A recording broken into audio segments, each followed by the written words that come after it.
উত্তর পশ্চিম বঙ্গোপসাগরে সৃষ্ট লঘুচাপটি সুস্পষ্ট লঘুচাপে পরিণত হয়েছে। এর প্রভাবে আগামী ৫ দিন দেশের বিভিন্ন অঞ্চলে বজ্রসহ ভারী বর্ষণের পূর্বাভাস দিয়েছে আবহাওয়া অধিদপ্তর। আবহাওয়া অধিদপ্তর জানিয়েছে, বুধবার সকাল ৬টায় লঘুচাপটি সুস্পষ্ট লঘুচাপে পরিণত হয়ে উত্তর পশ্চিম বঙ্গোপসাগর ও তৎসংলগ্ন এলাকায় অবস্থান করছে। এটি পশ্চিম উত্তর পশ্চিম দিকে অগ্রসর হতে পারে। বর্তমানে মৌসুমী বায়ুর অক্ষ রাজস্থান, উত্তরপ্রদেশ, মধ্যপ্রদেশ, উড়িষ্যা লঘুচাপের কেন্দ্রস্থল হয়ে বাংলাদেশের দক্ষিণাঞ্চল ও আসাম পর্যন্ত বিস্তৃত রয়েছে।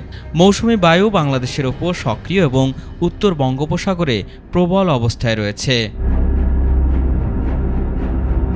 বৃহস্পতিবারের আবহাওয়ার পূর্বাভাসে বলা হয়েছে, সন্ধ্যা ৬টা থেকে পরবর্তী ২৪ ঘন্টায় খুলনা, বরিশাল, চট্টগ্রাম, সিলেট বিভাগের অনেক জায়গায় এবং রাজশাহী, রংপুর, ঢাকা, ময়মনসিংহ বিভাগের কিছু কিছু জায়গায় অস্থায়ীভাবে দমকা হাওয়াসহ হালকা থেকে মাঝারি ধরনের বৃষ্টি অথবা বজ্রসহ বৃষ্টিপাত হতে পারে। একই সঙ্গে সারা দেশের কোথাও কোথাও মাঝারি ধরনের ভারী থেকে ভারী বর্ষণ হতে পারে। এছাড়া সারা দেশে দিন এবং রাতের তাপমাত্রা সামান্য কমতে পারে।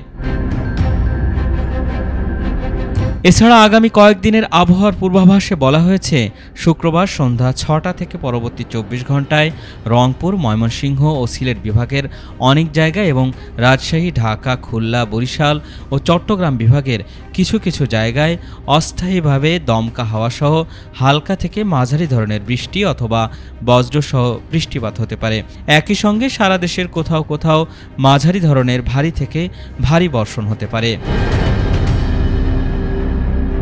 শনিবার সন্ধ্যা ৬টা থেকে পরবর্তী ২৪ ঘন্টায় রংপুর, ময়মনসিংহ ও সিলেট বিভাগের কিছু কিছু জায়গায় এবং রাজশাহী, ঢাকা, খুলনা, বরিশাল ও চট্টগ্রাম বিভাগের দু-এক জায়গায় অস্থায়ীভাবে দমকা হাওয়াসহ হালকা থেকে মাঝারি ধরনের বৃষ্টি অথবা বজ্রসহ বৃষ্টিপাত হতে পারে।